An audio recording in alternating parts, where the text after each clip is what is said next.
It's leftish rubbish. The real aim here is to get rid of our farmers for some leftish nitrogen kind of agenda and to make room for even more non-Western immigrants, asylum seekers, and build houses and centers for them, and something that is totally different than the current elite is telling the people.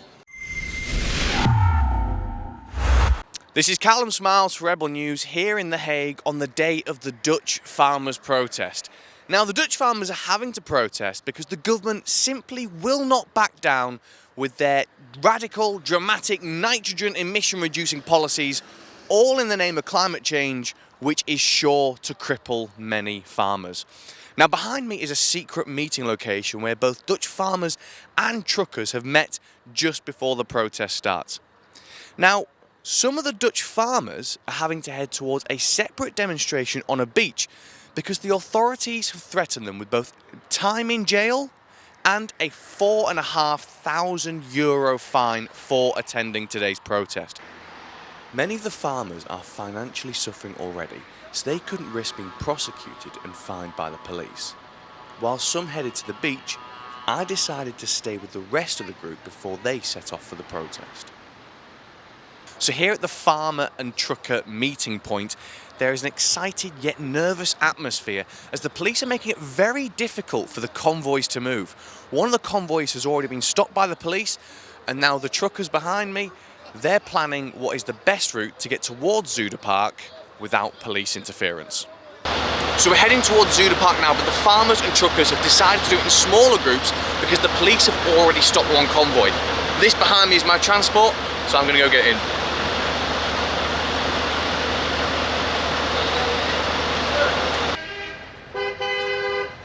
Whilst I drove with Johan, my producer followed in a car as part of the convoy, so I took the time to ask Johan about the protest. So we wanted to go to the Zuiderpark, but probably we never ever will arrive. They won't let us. They have so fucking many policemen, ME, mobile. The task force, and they have hired big water tanks from Germany. Yeah, they want an escalation. So you think the government they're actually trying to get you to be violent to justify tougher measures? Oh yeah, yeah, for sure. I asked Johan if all this was coming from the Dutch government. Who do you think decides all this? It's the World Economic Forum, Klaus Schwab, these are the people, but it is the elite.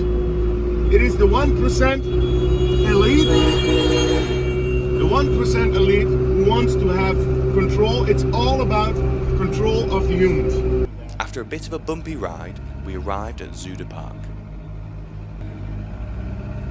When I was driving here with Johan in his tractor, he was telling me how a lot of the farmers have been scared into doing this, to attend this protest today, because one of the things the government have done is that they've said tractors will be fined, not truckers. So it's almost like they've found a nice legal loophole to make sure plenty of people arrive for today's protest. So we finally made it to Zuiderpark, much to the surprise of my tractor driver, Johan. The police encountered us in the road, they stopped us and said, "You can't be here," and he simply told them, "Yes, I can," and drove on.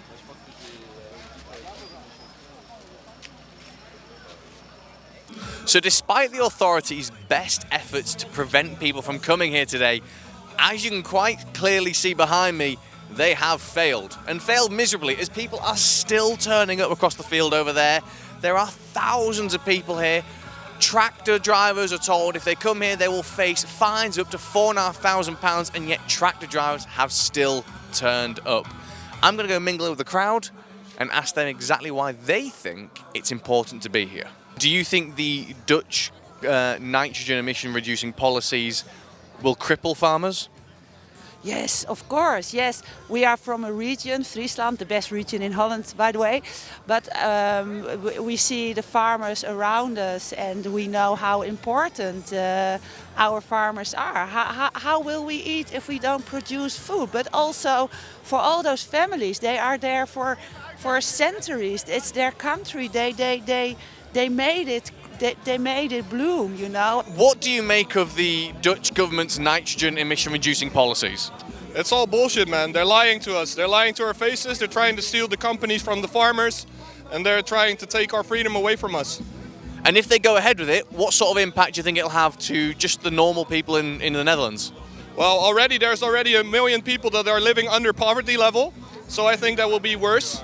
And I think that people will get fed up and they will come into protest, to be honest. What do you make of this, the nitrogen emission reducing policy set by the Dutch government?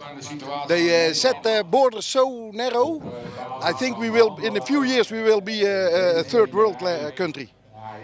And do you think this comes from the Dutch government or the WEF? I think the Dutch government has tied themselves to the big guys, to the World Health Organization and stuff like that. And we have Europe that's also very, the laws of Europe go above the laws of Holland.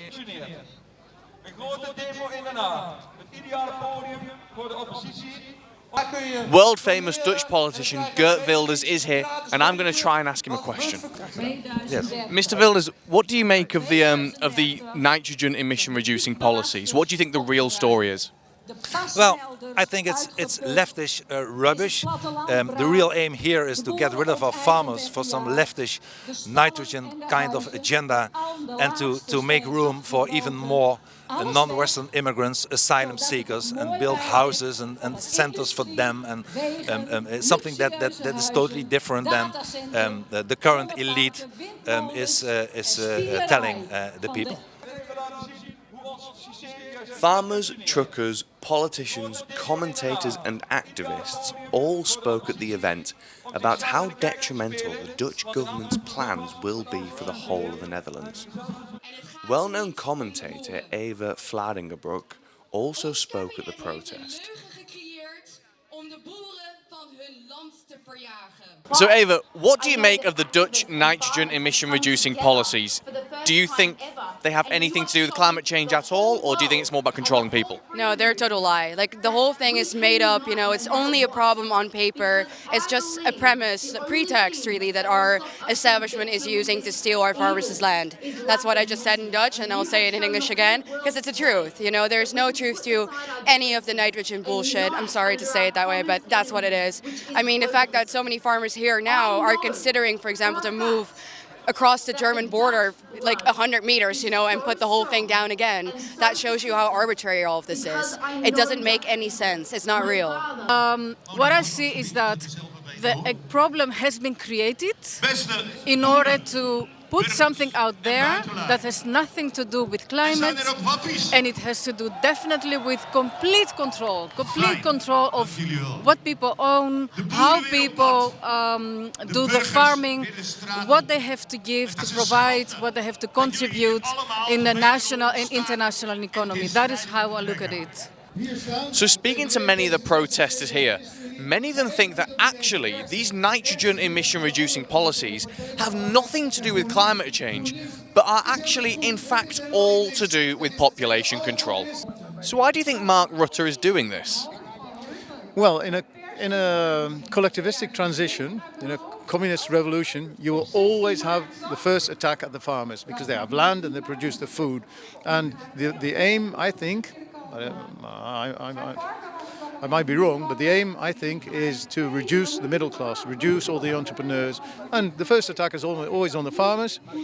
And then you've got the fishermen, and then you've got the bakers and the butchers and the middle class entrepreneurs. And once they've finished that, you have a gigantic state, the almighty state, that controls everything. And there's no opposition anymore. And that's the sort of transition that I feel we're in.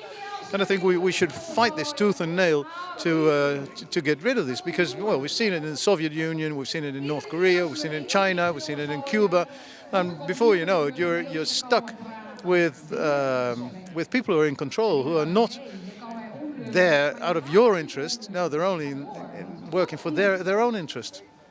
So why are the Dutch government policies not a good thing? They're selling the land out. When you got a land like the Dutch, every country got to see his land as a company. So when the government we got over here was in the business, they get fired long time ago. But they can make mistake after mistake and they can keep going on. We got normally we got a good country. Normally good finance, everything is good. But in the last years, past years, everything is coming down. Everything, the farmers, everything. When you sell the land out to the European Union, what Brussels wants, that we got to do. It's not possible. We can just don't live like Germany or the UK or Belgium.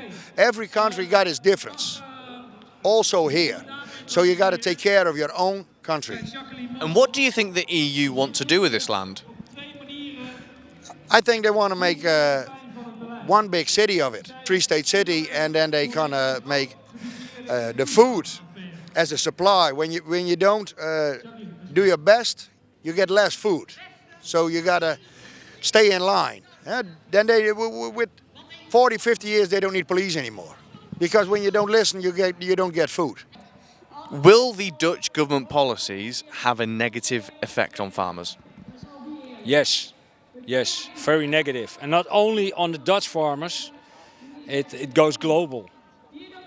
Dutch farmers are a big, hoe zeg je dat voorbeeld? A big, well, the rest of the world looks up to us. We're so small, but so big agricultural industry. Yes, and that's why the rest of the world will be affected. So after what has been an incredibly peaceful protest here in Zuiderpark in The Hague, nearly everyone here is of a similar belief that this has nothing to do with reducing nitrogen emissions and having a positive impact for climate change, but is actually in fact all to do with population control. Another thing everyone here seems to understand is that the Netherlands is one of the largest agricultural exporters in the world. So if the Dutch farmers fall, ultimately it will have a knock-on effect across the entire planet. This has been Callum Smiles for Rebel News here in The Hague.